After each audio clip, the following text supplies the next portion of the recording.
ان لوگوں کے بارے میں کہ جن کی زندگی مشکل گزرتی ہے معاشی اور مالی اعتبار سے، اور وہ اتنے متمول نہیں ہوتے کہ ان کے پاس کھانے کو وفر موجود ہوگا، اور اللہ یہ کہے گا کہ میں بھوکا تھا تم نے مجھے کھانا نہیں کھلایا، تو بندہ کہے گا کہ اے بار الہ تو تو رب ہے، اس کی آواز ذرا یہ کم کر دوں، تو تو رب ہے، تو کیسے کریم حبیبنا و حبیب رب العالمین، اما بعد فاعوذ باللہ من الشیطان الرجیم، بسم اللہ الرحمن الرحیم۔ معزز اور واجب الاحترام خواتین و حضرات، میں سب سے پہلے ندیم چودھری صاحب کا اور محبوب صاحب کا اور دیگر احباب کا جنہوں نے آج کے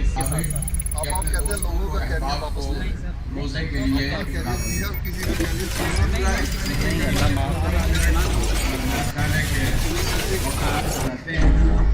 کا ایک پہلو یہ ہے کہ اسے یہ پتہ چلے کہ ایک غریب آدمی جب بھوکا ہوتا ہے تو اس کی کیفیت کیا ہوتی ہے، اور انسان کو یہ ٹھیک 11 مہینے کے بعد اللہ تعالیٰ رمضان مبارک لے کے آ جاتے ہیں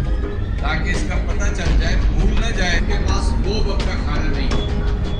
اور وہ نان شبینہ سے ترستے ہیں۔ چنانچہ اس رمضان کی اس کو برکت ہی سمجھیے کہ یہ جو پیٹ کی بھوک اور پیاس، آصف شکور کا،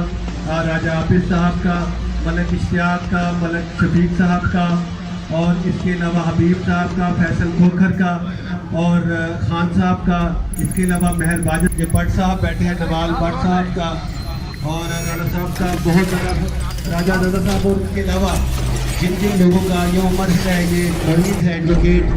ان سب کا بہت مشکور ہوں کہ یہاں پر آج مل بیٹھنے کے لیے ایک پروگرام کا انعقاد کیا گیا ہے۔ میں بغیر کسی ٹائم کو ضائع کیے آپ سب لوگوں کا بڑا مشکور، اور جناب فیصل صاحب بھی ہیں، حبیب صاحب ہیں، چونکہ یہ مرکز دروازے ہیں وہ ہمیشہ کے لیے کھلے ہیں، اور اب انشاءاللہ تعالیٰ عمران خان صاحب جو پاکستان کے وزیر اعظم ہیں، ہمارے لیڈر ہیں، چیئرمین پاکستان تحریک انصاف، اور میں یہ پورا کیا جا سکے، اور پاکستان میں انصاف کی جو تحریک 23 سال پہلے جناب چیئرمین نے اس کا آغاز کیا تھا،